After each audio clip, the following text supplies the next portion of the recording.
you weren't allowed to be a company commander at that point beyond 6 months. They just moved you, even though at 6 months you'd be pretty tired, but you would also be at the absolute peak of your knowledge and efficiency as a company commander. I mean, you really, really knew what you were doing at that point.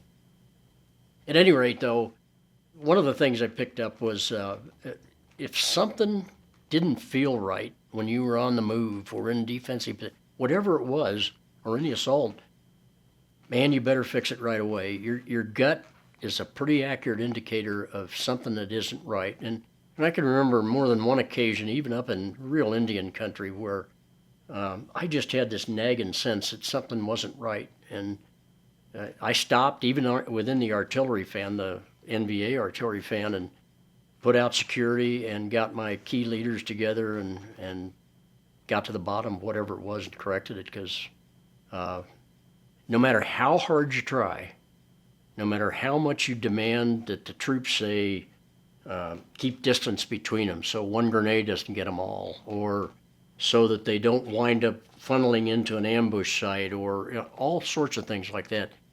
The terrain and the situation sometimes inevitably forces you into a situation like that, and you got to fix it right away. And if the bad guys are there, you're hosed. But if you don't fix it, it just then the problem lingers on, and sooner or later you'll pay for it. So. Tell me about the events of Tet. Where were you at the time? And what do you know? Well, by then I was S4. The battalion CO had changed by then. Pete Wickwire had left. A guy by the name of Al Thomas, World War II veteran in the Marine Corps, had taken over. He was much more cautious than Pete. He was a good battalion commander, but he wasn't great in my view. But he had asked me if I would take over H&S Company because he had to move me out of the rifle company after 6 months. And I said, no, I don't want to be H&S Company. If I can't have a rifle company, I'm not interested. He said, well, what do you want to do? I said, well, I'll be the S4. And I got to tell you, Martin, being the S4 in combat was a license to steal. It was, I don't know that, other than being a company commander, I don't know that I've ever had more fun than I had as the S4. I mean, I put guys on Air America planes, fly down to Da Nang, and go to the garbage dump behind the mess halls down there and bring back the food they threw out. It was still good. It was good lettuce, stuff we couldn't get up north. And they'd fly it back up, and I'd serve it to the troops as the S4. The Army was running beer up to their units near Dong Ha, up the Qua Viet River, but we weren't getting grenades, weren't getting M79s and that sort of stuff. We'd get one case a day for a battalion. And so I had a couple of my Marines from the company working for me that we had to take them out of the line because their eardrums had been blown. And so I sat down with them. I said, we got to get more ammo. I mean, we're starving here. The beer's getting through. We weren't getting it. The Army was. And one of these young Marines said, well, sir, it's not a problem. He said, when we go up for the daily ammo run, he said, if we go up there around 2 o'clock in the afternoon, that's when the daily incoming from the north comes in. And he said, everybody in the ammo dump goes underground. Well, they were used to being out in the open incoming, so he said, we'll just drive the truck in and load up. So within about 2 or 3 weeks, I had probably the second largest ammo dump in Northern I Corps. I got a D9 from the Seabees and scooped out a bunch of revetments, and I managed to hijack a big load of barbed wire off trucks. And we actually didn't have any equipment to unload it, but the trucks would back up as fast as they could and then stop, and the stuff would roll off the back. We put barbed wire around it. So I had other battalions coming to me asking if I could supply them with grenades and M79 rounds, and I did. I gave them whatever they needed because I had so much. But that's how we did it. Those young Marines in those trucks would just wait for the daily incoming and go in, and we stole it.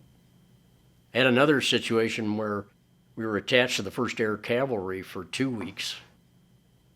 And they were great. I mean, I had to give them credit, but they had so many helicopters, and they loved flying for us because we were working out in the Balong Valley, which was further west of Guangzhou.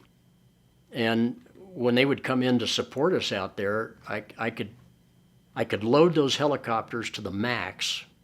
I'd give them those young war officers, Army helicopter pilots, I'd give them an azimuth, a call sign, and a distance. They'd fly nape of the earth even in 0-0 weather when the Marine Corps wouldn't risk choppers. And they would take that stuff out to them, bring them back. The Army tended to use them like helicopters like taxis, because they had so many helicopters. But we never were able to do that kind of things. I didn't use them that way. And they loved working for us. And then they'd pick up the packs of all the Marines out in the field so they could move more lightly during the day. It was just a great experience. Well, we had so many casualties that we were running out of M16 rifles. And we were having to substitute M14s for a while. I was able to get for the battalion things like burners for our field kitchens. We couldn't get those through the normal Marine Corps supply chains. Couldn't even get the bicycle pumps you used to create the air pressure to use those things. Went down to the Army supply and they had, "What do you need, sir?" Whatever I needed, they had. Well, I needed more M16 rifles, so I went down to see the guy that was in charge of the Connex container where they took all the weapons that came in from casualties, took them off them as they arrived at the various field hospitals, and put them in this big Connex container. And they were mixed up. I think they were Army and different Marine battalions. And I went down and saw this guy, and I said, "I think you got some of my M16 rifles that were taken, and I need to get them back."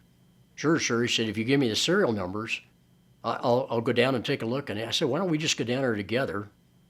And if you just start reading off serial numbers, I'll tell you if I got them on my checklist here." Well, I didn't have any serial numbers. But he okayed that, so we went down to the Connex box. So I got all the M16s I needed, took them back up, issued them to troops. I hated to do it, but I had to, so anyway. And I'm sure I'm guilty of all sorts of sins, and I'll probably be punished someday, but I got to tell you, you can see why it was just such a great job.